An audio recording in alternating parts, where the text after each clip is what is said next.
Hello everyone, मैं हूं आपके साथ शालिनी कपूर तिवारी। आप देख रहे हैं एसकेटी पॉडकास्ट।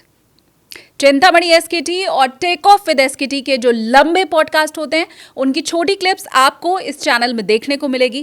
कई बार आपके पास बहुत ज़्यादा टाइम नहीं होता है और ऐसे में लंबे वीडियोस देख पाना पॉसिबल नहीं होता है, इसीलिए यहाँ आपको चिंतामणि एसकेटी और टेक ऑफ विद एसकेटी की छोटी छोटी क्लिप्स मिलने वाली हैं। तो कम समय में पूरी इन्फॉर्मेशन के लिए फटाफट से हमारे इस चैनल को सब्सक्राइब करो। 25 से तो बेहतर रहेगा ना 26। जब सूर्य का साल आता है तो कुछ नई बहुत बड़ी बड़ी चीजें लेकर के आता है।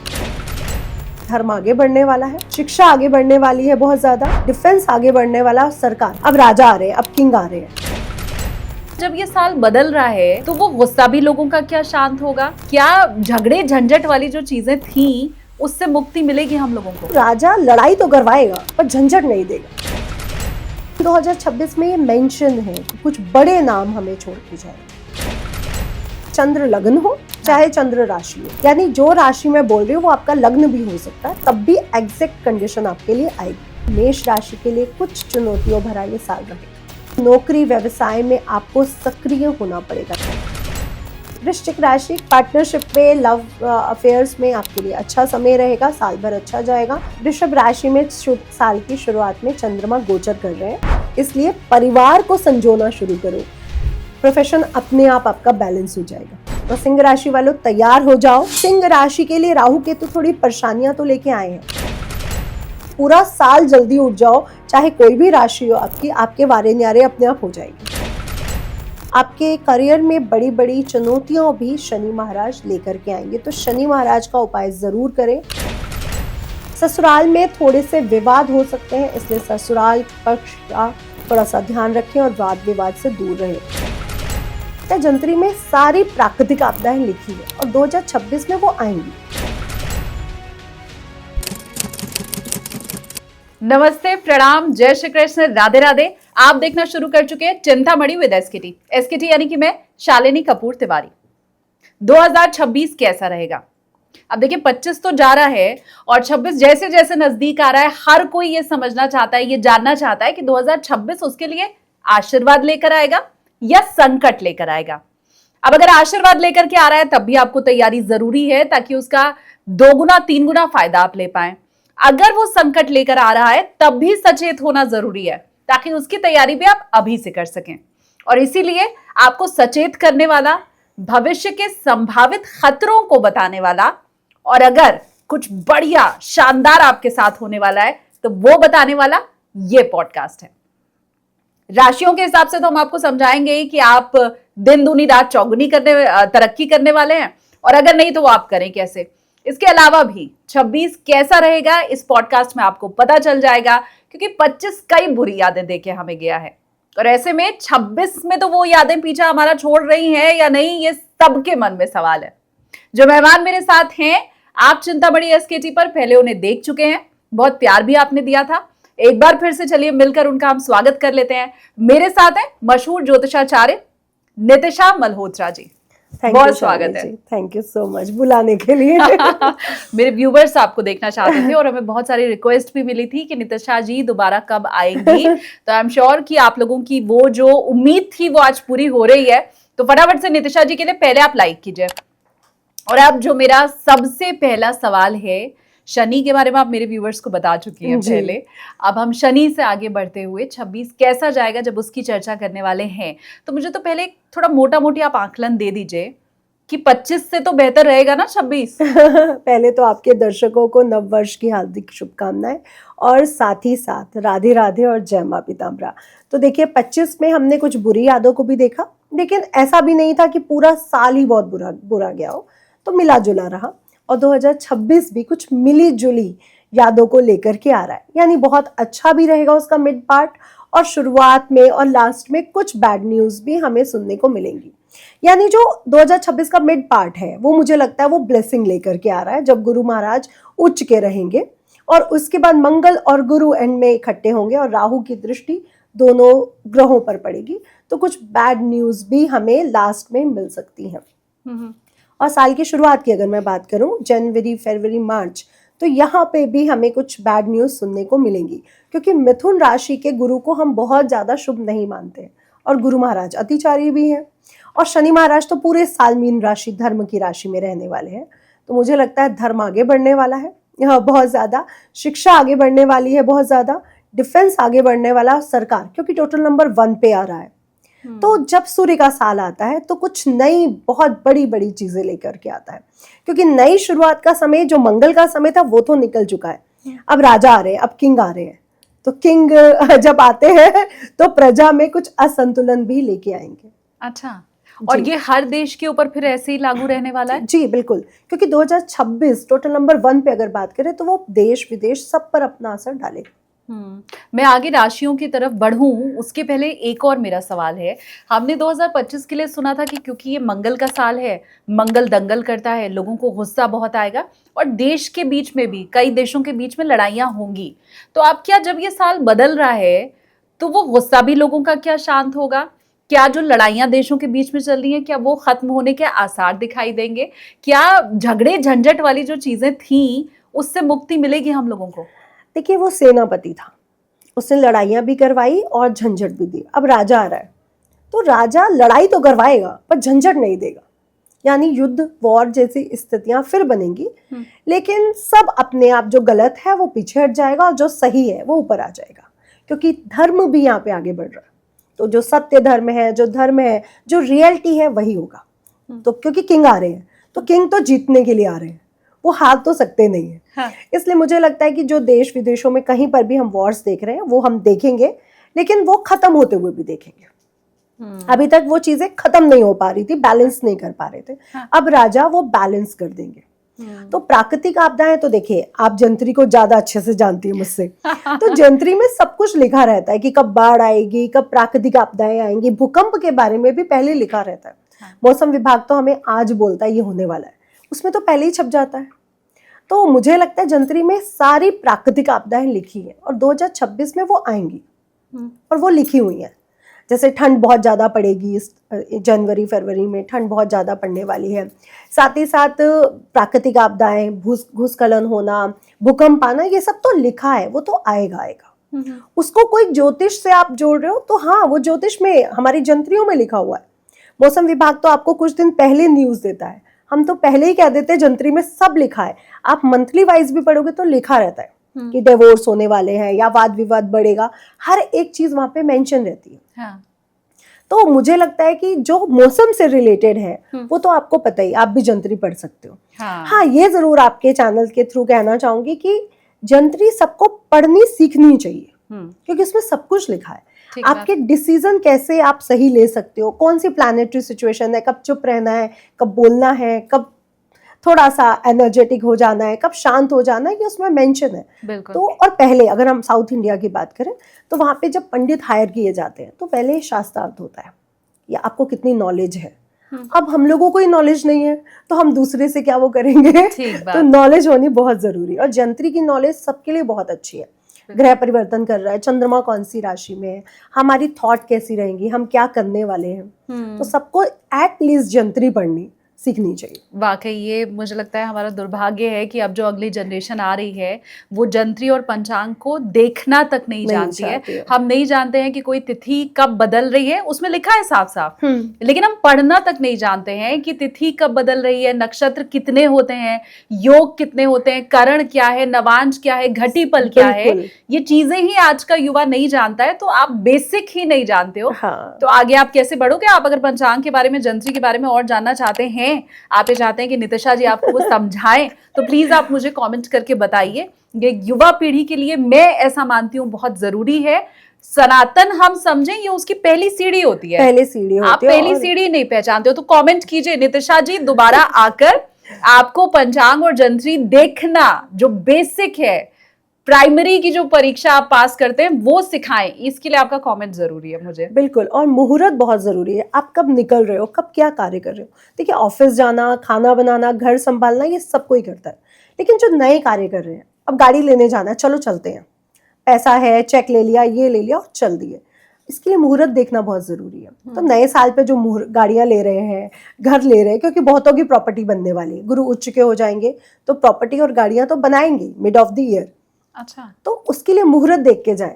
ताकि उनको बहुत अच्छा प्रॉफिट हो सके। हाँ, ठीक बात। और वो भी पंचांग में दिया रहता वो भी है। पंचांग में दिया रहता है। ये इसमें भी बहुत बड़ा रॉकेट साइंस है नहीं, और खासकर कुछ योग तो मुझे लगता है, एक तो सरबार सिद्धि योग, एक अमृत योग, एक सिद्ध पुष्य योग, नक्षत्र, पुष्य ये सब नक्षत्र, तो बहुत अलग से एक सारणी होती सारणी है, होती मतलब है। उसके लिए आपको चेक इनफैक्ट भी नहीं उसमें करना। तो मकान खरीदने का मुहूर्त की सारणी है, वधु की प्रवेश की सारणी है, ग्रह मुहूर्त की सारणी, सब कुछ है। बिल्कुल। हर एक स्वप्न दोष, स्वप्न में क्या चीजें देखी आपने, उसके बारे में भी लिखा है। सोना कब खरीदना है, सोना महंगा होगा या नहीं, अनाज महंगा होगा या नहीं, सब कुछ मेंशन होता है। ठीक बात। तो ये अब आपकी जिम्मेदारी है, आप अगर इसे समझना चाहते हैं तो प्लीज आप मुझे कमेंट करके बताइए, और अपने दोस्तों से, अपने रिश्तेदारों से भी कमेंट करवाइए। जितने कमेंट आएंगे आप नितिशा जी को दोबारा बुलाकर और ये सारी जो बेसिक डिटेल है वो आप तक पहुंचाने का काम करेंगे। अब नितिशा जी, हम आगे 2026 राशियों के हिसाब से कैसा हो उस पर बढ़ें। इसके पहले आप व्यूवर्स को ये समझा दीजिए कि ये आप चंद्र राशि के हिसाब से बताएंगी, सूर्य के हिसाब से, लग्न के हिसाब से,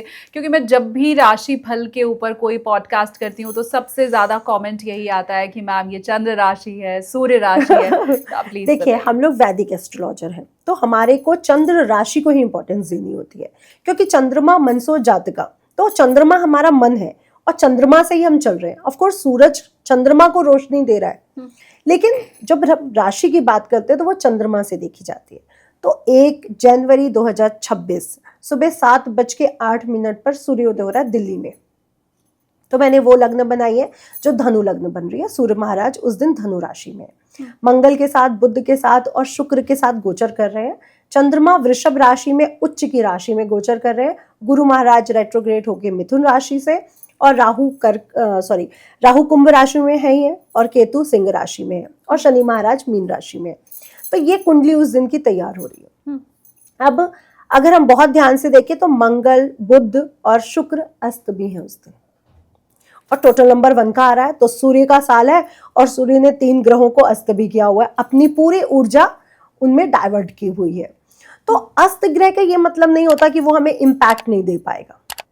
अस्त ग्रह का ये मतलब होता है कि वो अपना इम्पैक्ट कम कर देगा, और जिससे वो अस्त हुआ उसका इम्पैक्ट बढ़ा देगा। तो सूर्य का इम्पैक्ट तो हमें मिलेगा ही मिलेगा, और उस ग्रह का इम्पैक्ट थोड़ा सा कम हमें दिखने को मिल सकता है। लेकिन मंगल है, और मंगल बड़ा प्लैनेट है, कोई छोटा उसकी ऊर्जा नहीं है। एग्रेशन है, आपकी महत्वाकांक्षाएं हैं, आपको ज्यादा चैलेंजेस देने के लिए आगे बढ़ाता है। हमारी बॉडी में पूरा ब्लड है, तो मंगल आगे बढ़ते हुए जब गुरु महाराज के साथ गोचर करेंगे साल के एंड में, तो बहुत बड़े परिणाम लेकर के आएंगे। मुझे लगता है ये साल सरकार को लेकर के बहुत मिला जुला रहने वाला है। कुछ बहुत बड़े निर्णय आएंगे, रूल्स बनेंगे, बहुत बड़े बड़े विवाद होंगे, जैसे लोगों का, जनता का सड़कों पे उतर आना। इसमें जो सबसे बड़े रूल्स बन रहे हैं वो मुझे लग रहा है धर्म से रिलेटेड, एजुकेशन से रिलेटेड और न्यायपालिका से रिलेटेड। जो 3 ये जो सेक्टर्स हैं, यहाँ पे बड़े बड़े रूल्स बनने वाले हैं। क्योंकि अभी हमने पिछले साल देखा कुछ रामभद्राचार्य जी की कंट्रोवर्सी, प्रेमानंद जी की कंट्रोवर्सी, कुछ ऐसी कंट्रोवर्सियां फिर होंगी जिसपे कुछ बड़े नाम आएंगे। और साथ ही साथ बहुत से ऐसे बड़े लोग हैं, चाहे वो एक्टर्स कह लें या नेता कह लें या बड़े बड़े गुरु कह लें, जो छोड़ के भी जा सकते हैं। अब आप कहोगे वो तो एज होगी कुछ लोगों की, तो वो जाएंगे, लेकिन 2026 में ये मेंशन है कि कुछ बड़े नाम हमें छोड़ के जाएंगे। तो ये होगा। और प्राकृतिक आपदाओं के लिए मुझे बोलने की जरूरत नहीं है, वो मेंशन है, वो लिखा हुआ है, तो उसके लिए मुझे बोलने की जरूरत नहीं। लेकिन हाँ, भारत की सीमाओं पे भी, क्योंकि अभी जो विक्रम संवत 1983 स्टार्ट होगा, उसके जो राजा बनेंगे गुरु और मंत्री बनेंगे मंगल, और रौद्र संवत होगा वो। तो रौद्र संवत यानी कुछ बड़ा करेगा, कुछ रुद्र रूप लेगा, कुछ कष्ट भी लाएगा, और कुछ फाइनेंशियल वो भी आर्थिक जो अर्थव्यवस्था है वो हिलने वाली है। ये रुद्र है या रौद्र है? रौद्र है, सॉरी, रौद्र, राइट। रौद्र मतलब गुस्सा, गुस्सा, एक तरह से रौद्र रूप। तो रौद्र जो संवत है, अग्नि पुराण में ये मेंशन है, जब भी विषम संख्या के साल आते हैं और रौद्र जो संवत आता है, उस संवत में कष्ट बढ़ता है, लड़ाई झगड़े बढ़ते हैं, विवाद बढ़ता है। ये अग्नि पुराण में मेंशन है। तो ये तो होगा ही होगा कि कष्ट बढ़ेंगे, लड़ाइयाँ बढ़ेंगी, झगड़े होंगे। तो ये सीमाओं पे भी होगा।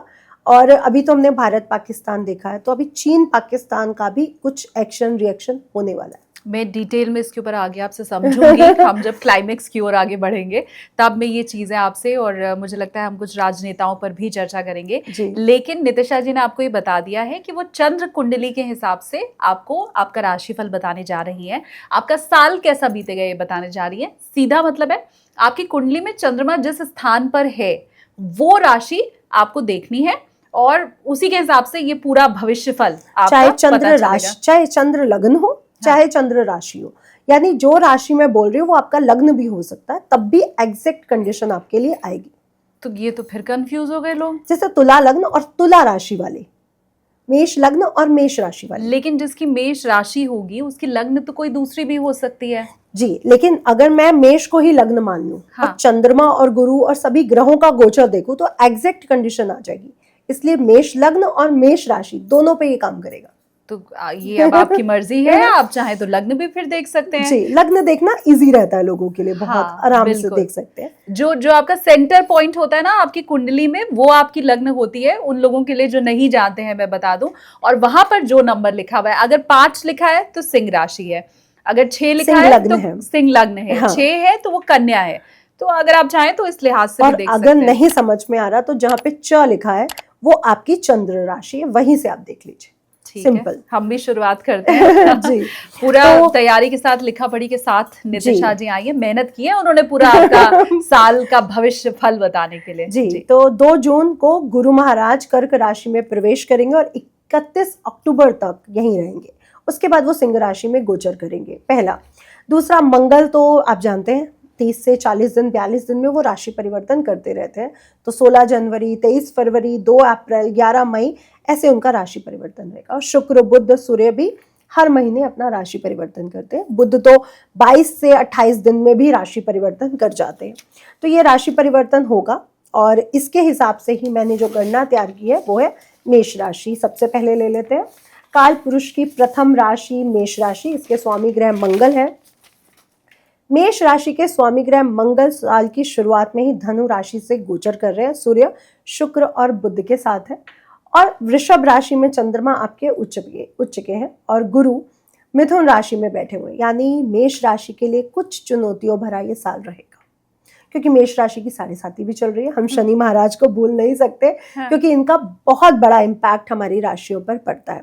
तो तीसरी दृष्टि से आपके धन भाव को भी देख रहे हैं शनि, 7वीं दृष्टि से छठे भाव को भी देख रहे हैं, और 10वीं दृष्टि से मंगल सूर्य पर भी अपनी दृष्टि बना करके बैठे हुए हैं। तो चुनौतियों भरा आपका ये साल रहेगा। और साथ ही साथ जनवरी से लेके अगर मैं मार्च की बात करूं तो नौकरी व्यवसाय में आपको सक्रिय होना पड़ेगा, यानी आपको अपनी खुद से एफर्ट्स डालने पड़ेंगे कि आप उसको चला पाए। तो पहले तो नौकरी और व्यवसाय के लिए आपको ज़्यादा गतिशील होना पड़ेगा, और गति भी आपको मिलेगी। अब अगर हम बात करें जनवरी से मार्च के बीच मैरिड लाइफ के लिए, दाम्पत्य जीवन के लिए इनका ये साल अच्छा है। शिक्षा में, क्योंकि केतु महाराज गोचर कर रहे हैं पंचम भाव में, तो शिक्षा के लिए भी बहुत अच्छा रहेगा। पदोन्नति भी इस साल आपकी होगी, लेकिन चैलेंजेस भी आएंगे वो पदोन्नति पाने के लिए। जनवरी से मार्च की अगर मैं बात करूं तो आपके जीवन में जो सबसे अच्छी घटना होने के चांसेस बन रहे हैं वो ये है कि भाग्य अब आपका साथ देगा, क्योंकि सूर्य और मंगल की जो शुरुआती कंडीशन है वो आपको पदोन्नति दिलवा सकती है। अप्रैल से जून स्वास्थ्य का थोड़ा सा ध्यान रखने की ज़रूरत है आपको। और जुलाई से सितंबर अगर मैं बात करूं तो वित्तीय लाभ होने के चांसेस आपके बन रहे हैं, क्योंकि गुरु महाराज उच्च के हो जाएंगे, और गुरु महाराज उच्च के होते ही चतुर्थ भाव से गोचर करेंगे। यानी कुछ बड़ी पदोन्नति, कोई बड़ा जॉब प्रोफाइल, कोई अच्छी अपॉर्चुनिटी मिलने के चांसेस आपके बनेंगे। साथ ही साथ आपके वाक्पटुता भी बढ़ेगी, यानी आपकी वाणी से लोग प्रभावित होंगे। और इसके साथ साथ अगर मैं लास्ट ऑफ द ईयर की बात करूं तो हेल्थ संबंधित कुछ प्रॉब्लम्स, क्योंकि सिंह राशि में जाएंगे, केतु और राहु के साथ होंगे। शिक्षा से जुड़ी कुछ दिक्कतें आपको देखने को मिल सकती हैं, और साथ ही साथ प्रेम से जुड़े हुए दिक्कतें एंड ऑफ द ईयर देखने को मिलेगा।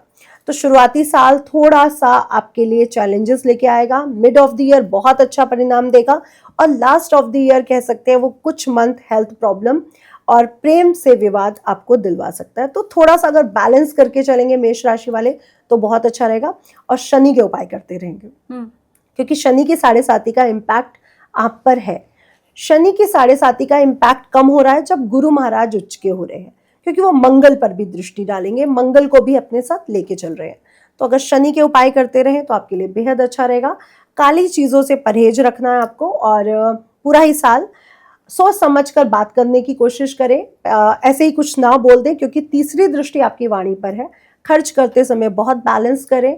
और एक चीज बोलना चाहूंगी, ब्लैक कपड़ों से बहुत परहेज करें, ये बहुत जरूरी है शालिनी जी, क्योंकि मेष राशि है। हाँ। और काली गाड़ी भी अगर ना खरीदे तो बहुत अच्छा रहेगा।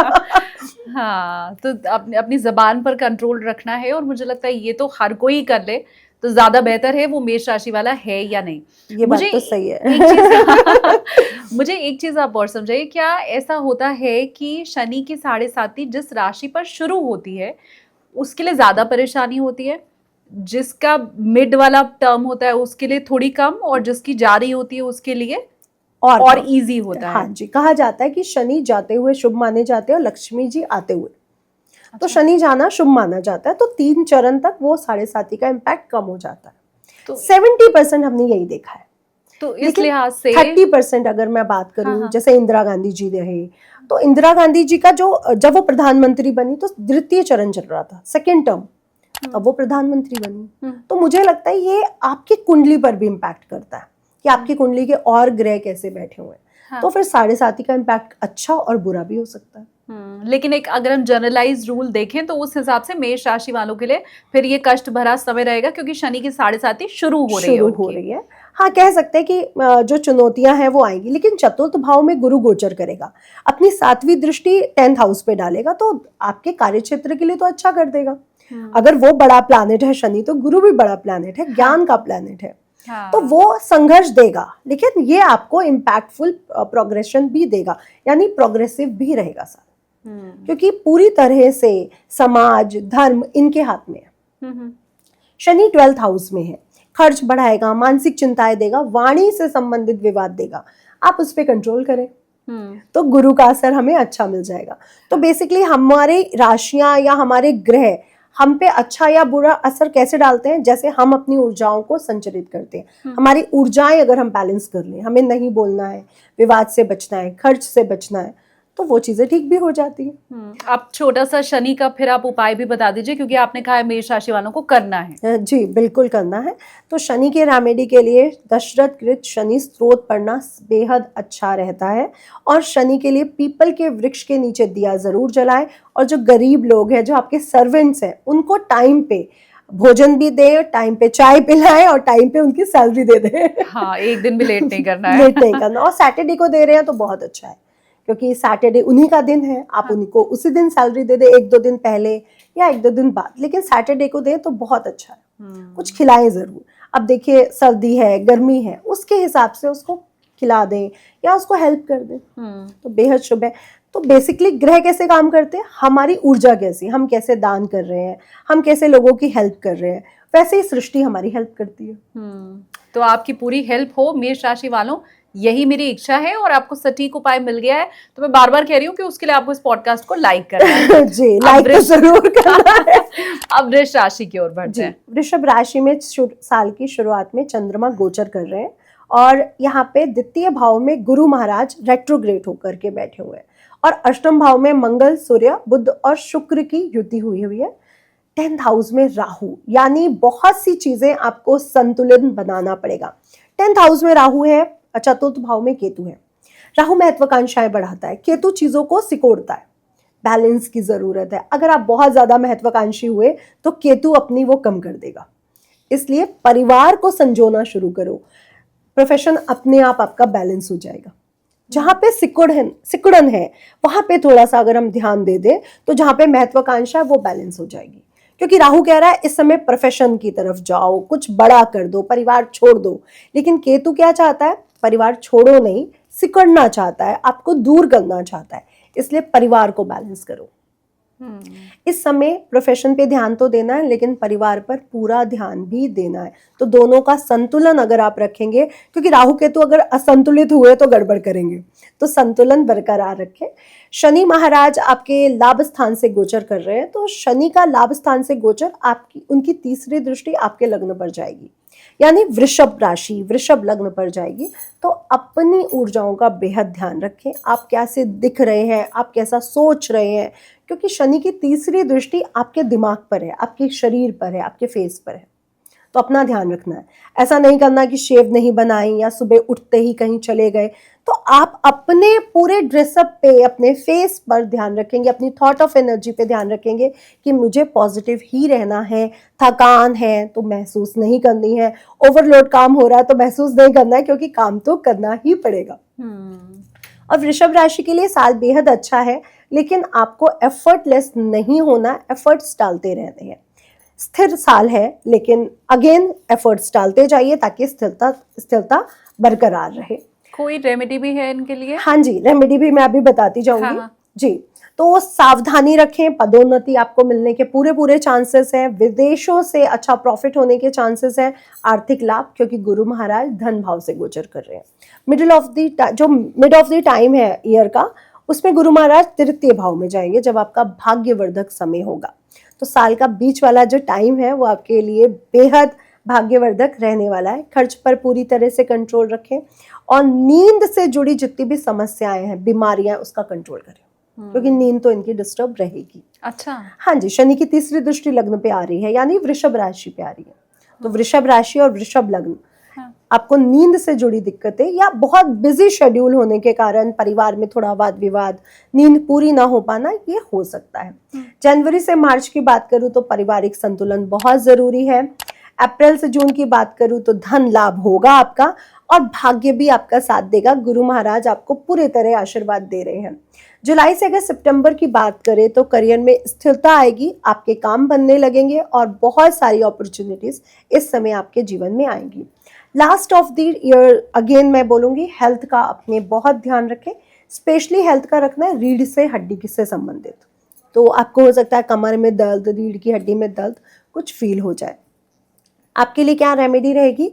पीली चीजों का दान अवश्य करें, क्योंकि वृषभ राशि है, आपके जो स्वामी है वो शुक्र महाराज है, वो तो आपको आशीर्वाद दे रहे हैं, गुरु महाराज भी आशीर्वाद दे रहे हैं। पीली चीजों का दान करें, और शनि महाराज के लिए एक काम जरूर करें। जो आपको करना है वो एमेथिस्ट स्टोन आता है, क्रिस्टल्स आता है, अगर वो अपने पास रख लेते हैं, या घोड़े की जो नाल होती है उसको लेकर के अपने मुख्य द्वार पर या अपने बैग में रखते हैं, तो भी वो बहुत अच्छा काम करेगी।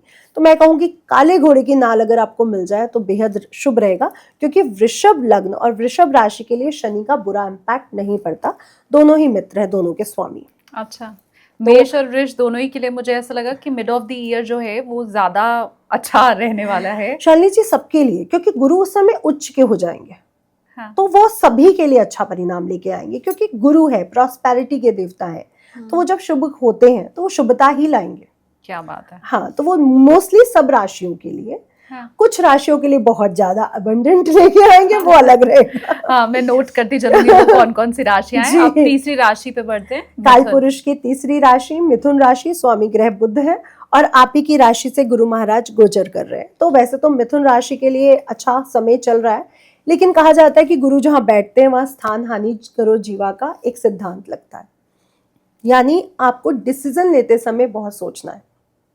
आपके सप्तम भाव से सूर्य, मंगल, बुध और शुक्र गोचर कर रहे हैं, यानी अपने पार्टनर के साथ पूरा साल विवाद से बचना है। क्योंकि गुरु तो बीच मिड ऑफ द ईयर हट जाएंगे और कर्क राशि में पहुंच जाएंगे, तब आपके विवाद होने संभव है। इसलिए पार्टनरशिप में और लाइफ पार्टनर से विवादों से आपको बच के रहना, ये बहुत ज़रूरी है आपके लिए, क्योंकि ये होने के चांसेस बन सकते हैं। मानसिक टेंशनें रहेंगी, लेकिन धन वृद्धि के लिए ये आपके लिए बेहद अच्छा समय है। आपकी वाणी आकर्षणशील होगी, आपकी जो पर्सनालिटी है उसमें लोगों को आकर्षण फील होगा, और लोग आपसे जुड़ना चाहेंगे, बड़े बड़े कनेक्शंस बनते हुए नजर आएंगे। दशम भाव से शनि का गोचर है, और शनि जहां विराजमान हो जाते हैं वहां पर धीरे धीरे शनि शनि उन्नति देते हैं। इसलिए उन्नति का समय है, करियर के लिए अच्छा है, पदोन्नति के लिए अच्छा है, धन के लिए अच्छा है। जहां पे ध्यान रखना है वो पार्टनरशिप है और लाइफ पार्टनर पर है। और पेट का बेहद ध्यान दें, क्योंकि गुरु महाराज लग्न से गोचर कर रहे हैं, द्वितीय भाव से गोचर करेंगे मिड ऑफ द ईयर, तो क्रेविंग आपकी बहुत बढ़ेगी, क्योंकि गुरु महाराज क्रेविंग देते हैं। हाँ। तो पेट से संबंधित थोड़े से रोग आपको उत्पन्न हो सकते हैं, उसका आपको ध्यान रखना है। नॉनवेज खाने से अगर आप बचें तो बहुत अच्छा रहेगा, क्योंकि गुरु महाराज है, तो नॉनवेज खाने से बचें। नए प्रोजेक्ट आपको मिलेंगे, मिलेंगे। और राहु महाराज भी, क्योंकि वो आपके भाग्य भाव से गोचर कर रहे हैं, तो अप्रत्याशित कुछ बड़ी घटनाएं होंगी जो आपके लिए पॉजिटिव रहने वाली है। एजुकेशन के लिए बहुत अच्छा समय है इनके लिए, और आय बहुत अच्छी रहने वाली है। जनवरी से मार्च बात करूं तो न्यू ब्लेसिंग है, नए कुछ कार्य मिलेंगे, नए प्रोजेक्ट्स मिलेंगे, अवसर बहुत अच्छे रहेंगे। अप्रैल से जून अगर बात करूं तो मानसिक तनाव, थोड़े से कष्ट रह सकते हैं। और जुलाई से सितंबर आपको धन लाभ होगा, धन की स्थितियां काफ़ी मजबूत हो जाएंगी। गुरु सेकंड हाउस में होंगे और वाणी भी आपकी अच्छी होगी। और जिनकी शादी नहीं हुई है उनके शादी के योग भी बन रहे हैं।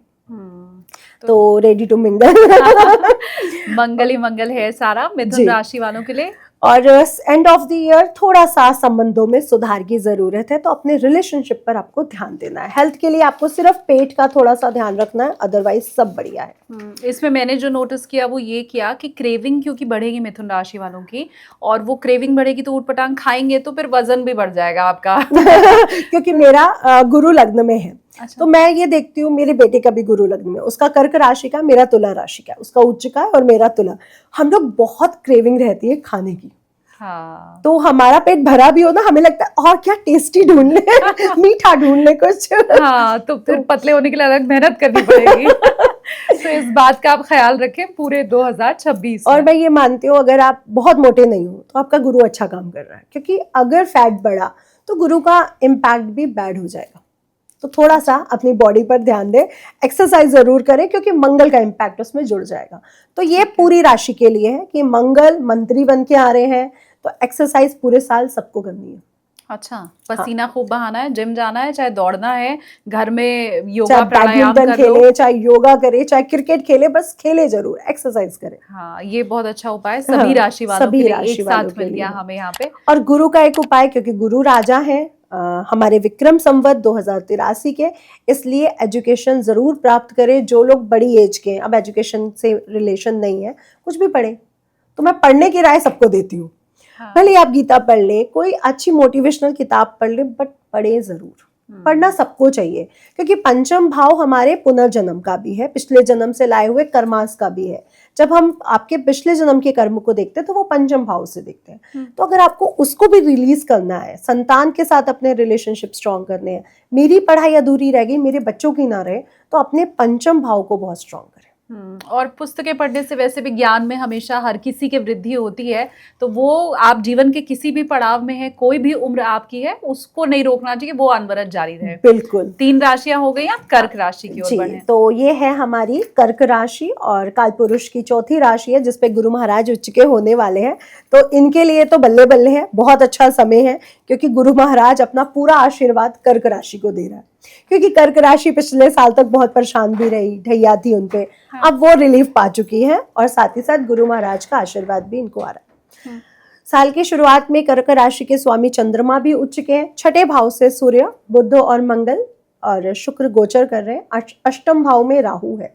अष्टम भाव में राहु को हम शुभ मानते हैं, क्योंकि अप्रत्याशित धन और अप्रत्याशित चीजें आपको राहु दे देता है, और दुश्मनों से भी बचा के रखता है, तो ये उसका पॉजिटिव बात है।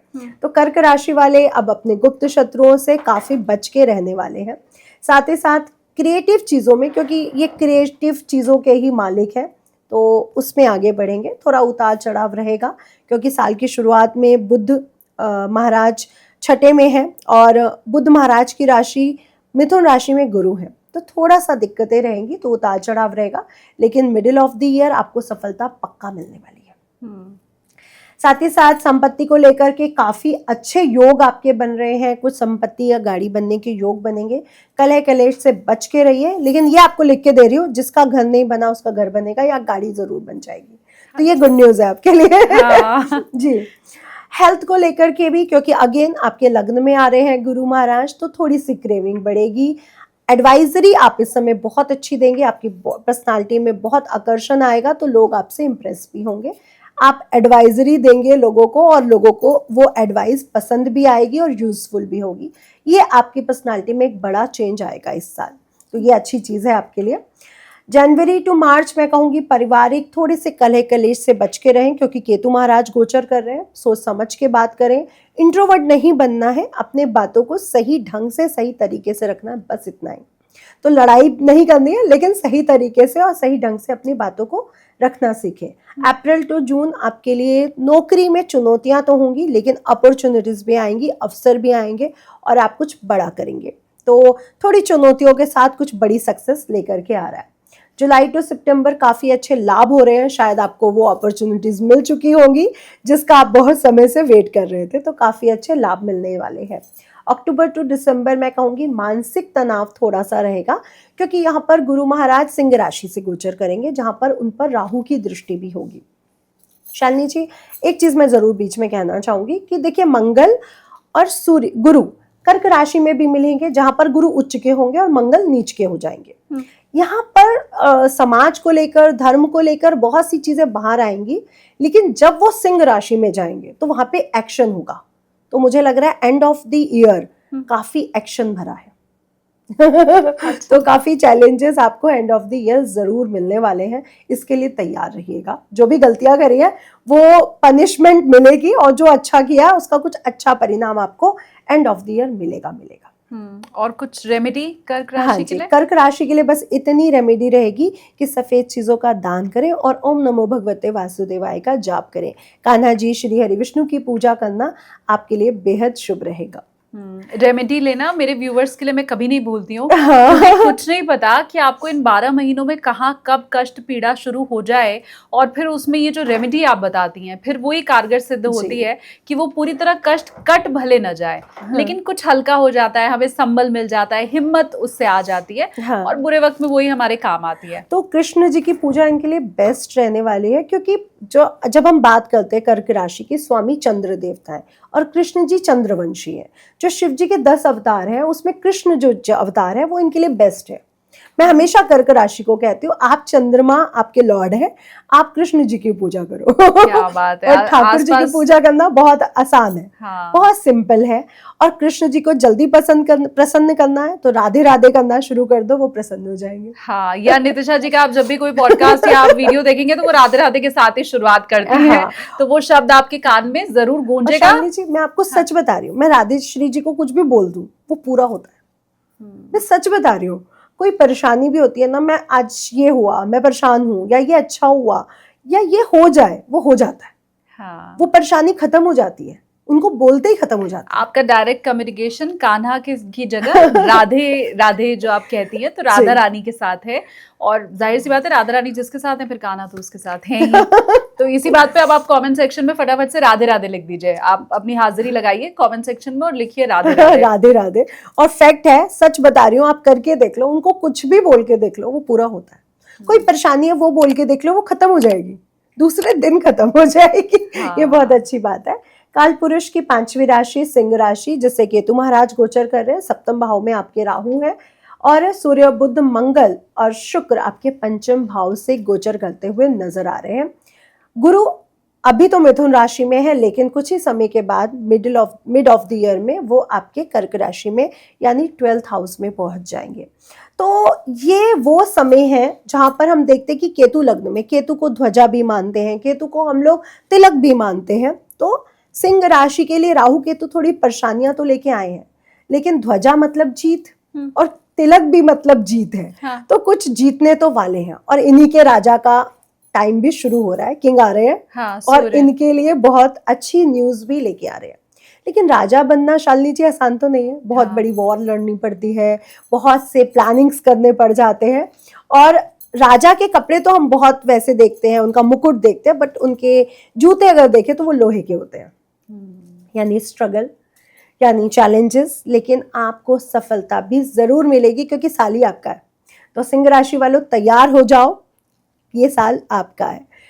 सबसे पहले आध्यात्मिक ऊर्जा आपकी बढ़ने वाली है। ओकल्ट साइंस की तरफ आपका बहुत बड़ा रुझान जाएगा। कुछ भी जो ओकल्ट साइंस से रिलेटेड है या धर्म से रिलेटेड है उस पर आपका ध्यान जाएगा। पेट संबंधित बीमारियां कुछ हो सकती हैं, या हार्मोन संबंधित, क्योंकि राहु महाराज हमारे 7म भाव से गोचर कर रहे हैं और साल के एंड में वो चले जाएंगे आपके 6ठे भाव में। तो पेट संबंधित बीमारियों को लेकर के जैसे अगर छोटे मोटे अपेंडिक्स के ऑपरेशन हैं, ये सब होने के चांसेस साल के एंड में आपके लिए बन सकते हैं। ओहो। ये आपको ध्यान रखना पड़ेगा। हाँ। क्योंकि जिसकी भी कुंडली में छठे भाव में सच में राहु होगा और अब आएंगे राहु छठे भाव में, तो वो अपेंडिक्स गॉल ब्लैडर ऑपरेशन करवा देंगे। तो थोड़ा सा ध्यान रखना पड़ेगा। बट विदेशों से आपको बड़ा अच्छा प्रॉफिट होने वाला है। विदेशों से संबंधित कोई भी कार्य है वो होंगे, शिक्षा से जुड़े हुए तो वो भी होंगे। तो ये आपके लिए अच्छी न्यूज़ है। और जनवरी टू मार्च अगर मैं बात करूं तो नई जिम्मेवारियों का समय है। कुछ बड़े अपॉर्चुनिटीज आएंगे, कुछ बड़े आपको प्रोजेक्ट्स मिल सकते हैं। और थोड़ी सी अपनी ऊर्जा को यहाँ पे बैलेंस करने की ज़रूरत है, क्योंकि राहु केतु जहाँ भी आ जाते हैं मैं बैलेंस की बात करती हूँ कि अब खुद में और अपने लाइफ पार्टनर में आपको बैलेंस बिठाना है। वहां राहु बैठा है, यहाँ पे केतु बैठा है। वहां अगर महत्वाकांक्षाएं बढ़ी तो यहाँ कमजोर हो जाएगा। तो बैलेंस बिठाने की जरूरत है। गुस्से से दूर रहें, पार्टनर को थोड़ा सा सम्मान दें। और पार्टनर से भी ये कहूंगी कि अब सिंह राशि वालों को सम्मान देना शुरू कर दो, क्योंकि राजा आ रहे हैं, वो सम्मान ही लेंगे, वो बर्दाश्त नहीं कर पाएंगे अब चीजों को। हाँ। जी, जुलाई टू सितंबर आपको काफी अच्छे लाभ होंगे, जो धन से जुड़े हुए लाभ हैं और साथ ही साथ प्रॉपर्टी से जुड़े हुए लाभ हैं। तो जुलाई टू सितंबर जो इनका समय है, आपकी प्रॉपर्टी बनने के पूरे चांसेस बन रहे हैं। और शत्रु आपका कुछ नहीं बिगाड़ सकते, क्योंकि गुरु महाराज की दृष्टि है। और जो ऑपरेशन भी मैं आपको कह रही हूँ वो भी कुछ बड़ा नहीं होगा, क्योंकि गुरु महाराज की दृष्टि पेट पर भी है। इसलिए बहुत छोटे से माइनर से ऑपरेशन से या माइनर से आपके दवाइयों से उस प्रॉब्लम से आप निकल जाओगे। इसके लिए आपकी कुंडली भी देखनी पड़ेगी। तो आपकी कुंडली क्या कहती है? अक्टूबर टू दिसंबर, हाँ, हेल्थ की प्रॉब्लम थोड़ी सी रहेगी आपको, तो वो आपको ध्यान रखना है। अब इनके लिए अगर मैं उपाय की बात करूँ, क्योंकि सिंह राशि है और हमें रघुकुल कहा गया है सिंह राशि वालों को, राजा राम।